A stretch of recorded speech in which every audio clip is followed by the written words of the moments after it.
Hello and welcome back.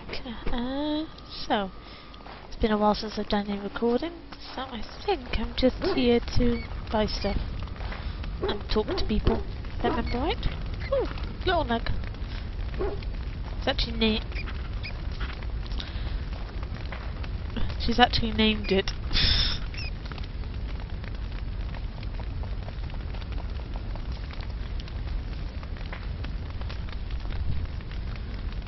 I'm here for you.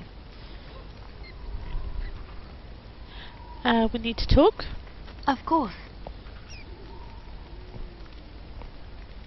You were a travelling minstrel. Do you have any tales to share?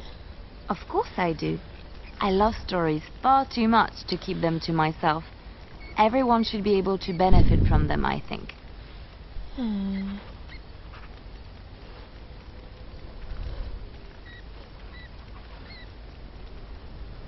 There was Which another one? story I wanted to hear.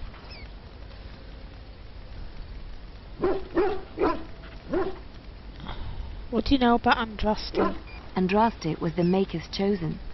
The Maker had long since abandoned the world when the sound of her singing turned his ear. Beauty, grace, and wisdom enraptured him, and he offered to take her from this flawed world to become his divine bride. But Andraste had an earthly husband and would not forsake him. Instead, she beseeched the Maker to return to his people once more. So earnest was her plea that the Maker was moved, and promised that he would create a paradise on earth if all abandoned their false gods and turned once more to him. And this is why Andraste began her exalted march on the idolaters of the Tevinter Imperium. The Maker granted her his powers with which to smite her enemies. Andraste brought the Imperium to its knees, and her victories converted many to the worship of the Maker. How did Andraste die? Alas, it was the frailties of men that betrayed and killed Andraste. Her earthly husband, Mafarath, a chieftain of the Alamari tribes himself, grew jealous as his wife's popularity and influence overshadowed his own. She was also revered as the Maker's betrothed, and Mafarath began to see their own bond waning in significance as Andraste became ever more devoted to the Maker. Out of envy and spite, Mafarath made a pact with the Archon Hysarian of Tevinter, allowing his beloved Andraste to be ambushed and captured. Andraste was burned at the stake in Minrathos, the capital of Tevinter.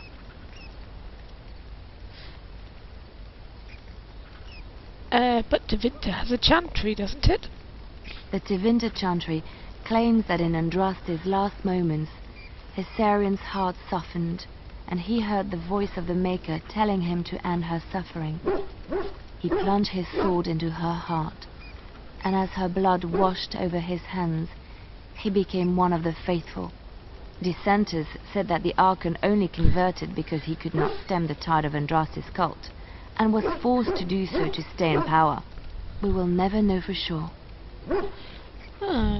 Okay. Do you know anything about the Dalish? I know little about your people, but I may be misinformed, and I would hate to offend you.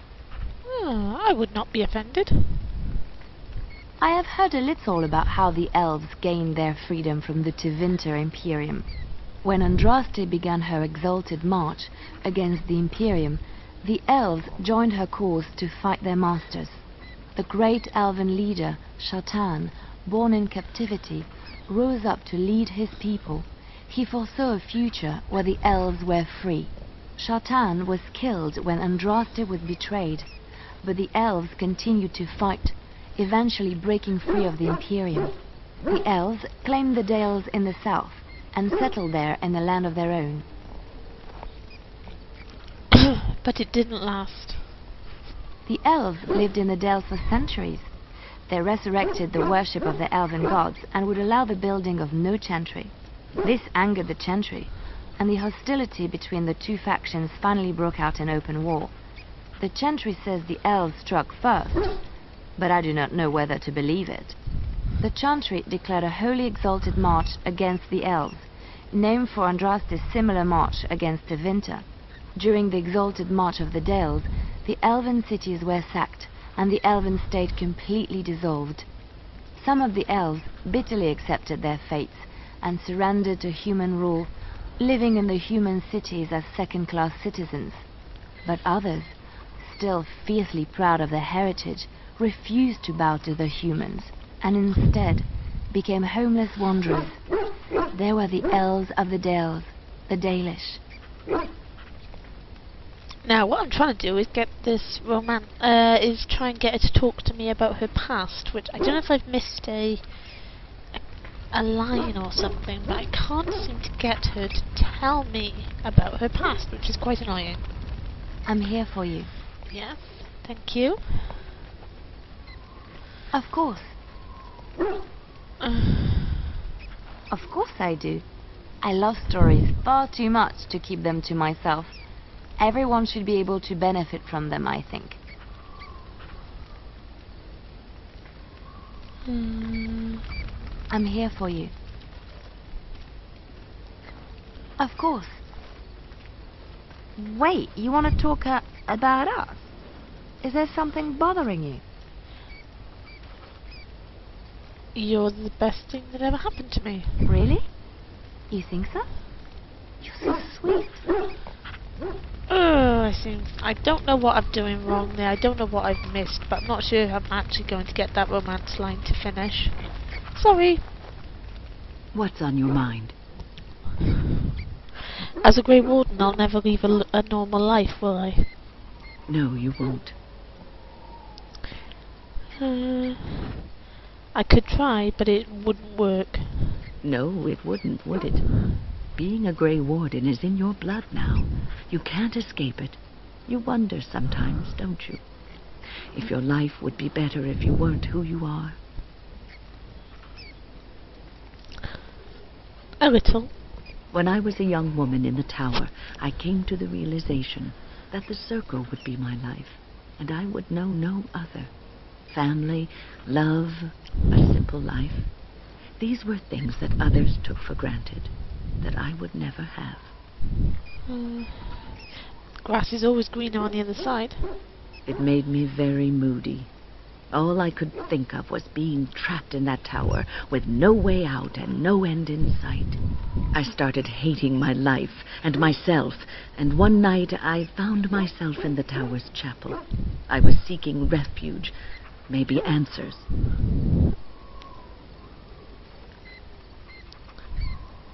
The chantry doesn't offer much of either.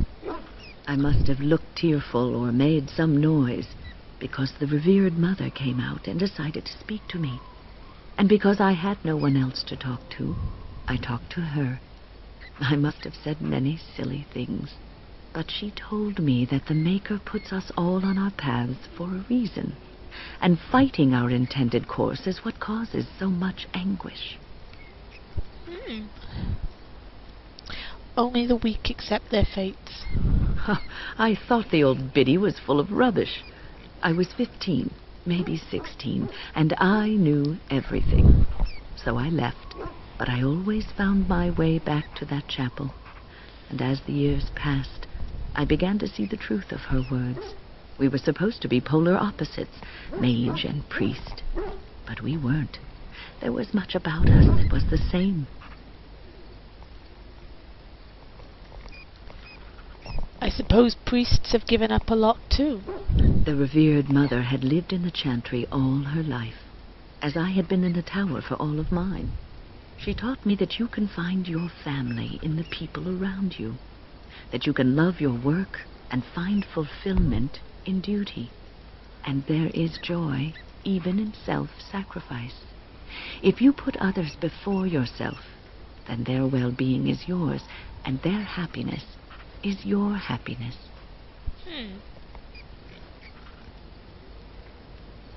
It's not easy to live that way. You can scream and cry and be angry about life as a Grey Warden, or you can accept it and allow yourself to see the good in it. This is your choice. You see, I have a problem. It was die or of the corruption or become a Grey Warden. Not like I had much choice if I wanted to live. What's on your mind? I'd like to ask you something about the circle. I will answer to the best of my ability. Okay. What's on your mind? Is there something we can do to cure you? Cure me? What, am I sick now? You're a little dead. Even you know that you cannot cure the dead. And I'm not the only one dying. You are too. I'm just more efficient about it. Ah, child, your concern is heartwarming. But death comes to everyone, and it is not something to fear. I'd rather be alive, really. People fear not death, but having life taken from them. Many waste the life given to them, occupying themselves with things that do not matter. When the end comes, they say they did not have time enough to spend with loved ones, to fulfill dreams, to go on adventures they only talked about. But why should you fear death if you are happy with the life you have led? If you can look back on everything and say, yes, I am content, it is enough. Because we always want more? Ah, human nature. You are right. Some people will never be content and will always want more. I think I've led a good life, a full life, and I, for one, am not afraid of death, whatever it may bring. They say that when you die, your spirit travels through the fade and returns to the Maker. And after that, we'll see, won't we? Okay. Anything else? What's on your mind? Do you have any regrets at all? I try not to dwell too much on the mistakes of my past, of which there are many. I would go quite mad if I did that. But I do have one regret. The greatest misstep of my life, made even more grave because it had dire consequences for someone else. Oh, what did you do? Years ago, I was assigned as mentor to a lad, Anarin. He was my first apprentice. Anarin was an elf, raised in one of the elven alienages, and he was very mistrustful of humans, especially humans in authority. And you took him from his people and put him in the tower. What Anarin needed was time. Time to get used to his new home, time to emerge from his shell, so we could build a rapport. I gave him no such time. I was young and arrogant. He is a mage, I thought. He needs to grow up and act like one. I expected too much from him too quickly. I gave no consideration to his origin or his feelings, and he retreated further from me. All I could think of was how stubborn he was, how he was throwing away all his talent and his potential just to be difficult. That just seems so unlike you. Oh, age and wisdom have mellowed me. I was quite different back then. Much more unforgiving. You cannot plant crops in the cold, wintry ground. You cannot teach a student who is closed off and unresponsive. Patience is what is needed, and I learned that too late to help him. What happened to Anarin? Anarin ran away from the circle one night. I had berated him over some trivial, ridiculous matter that I no longer remember. I drove him away because of something utterly unimportant. He was a child, 14 at the time of his leaving. They had his phylacteries, and they hunted him down. Phylactery? The phylactery is a vial of blood taken from a mage. But blood is connected to life, and your blood can be used to track you down. They called him Maleficar, a mage who practices forbidden magic, deserving of death. He was a child, misunderstood and lost. I begged the Templars to tell me if he suffered, if they gave him a quick death. I got no answers from them. I was his mentor, and they wouldn't even tell me what became of him. That was cruel of them. I should have known better. I had the best mentors. They were kind, compassionate. Why didn't I learn from them? I failed Anarin. All I had to do was listen to him. He would try to talk to me, and I would tell him to concentrate on his spells. He talked about the alienage sometime. And the Dalish. He always talked about looking for the Dalish elves. Maybe he did find the Dalish. The Templars are well trained and thorough. That he still lives, it would be a vain hope. The apprentices that came after Anaran benefited greatly from the lessons I learned from him. In a sense, he was my teacher, and I his student. Then maybe his sacrifice was worthwhile. And there it is. My story, my one greatest regret. Okay, so that's opened up Wynn's personal quest, which is quite interesting. Funny, we might, be heading that way at some point. If there's anything I can do for you, please tell me. I'm sure you'll be pleased with the goods my boy and I have collected, and with your discount. Yeah, come on. Right. I think I needed,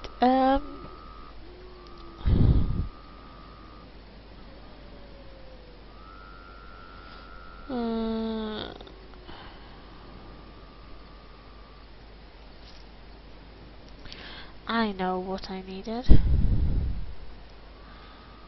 I needed stuff.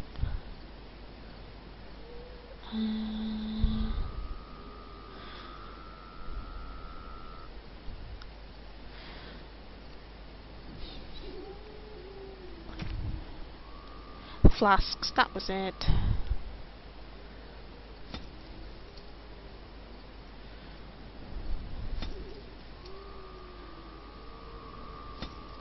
Okay. Hand out some quick gifts. What else I've got?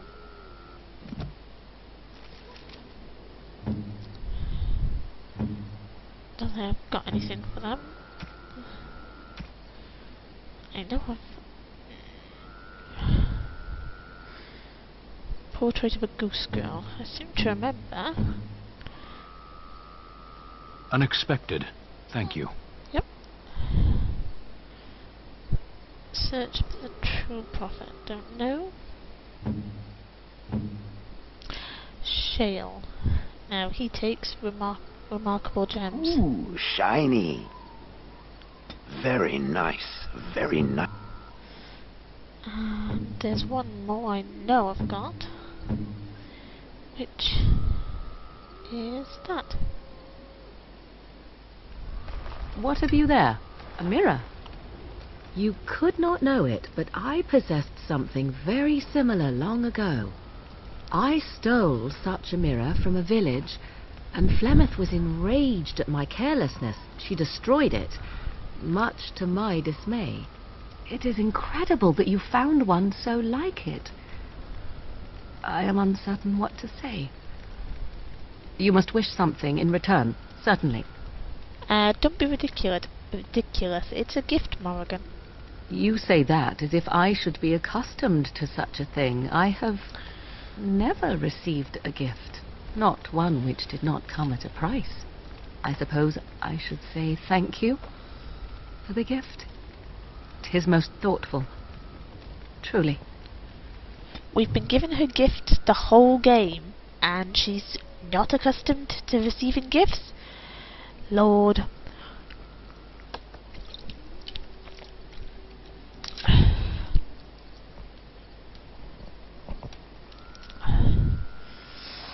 Oh dear. I think that's it for the moment.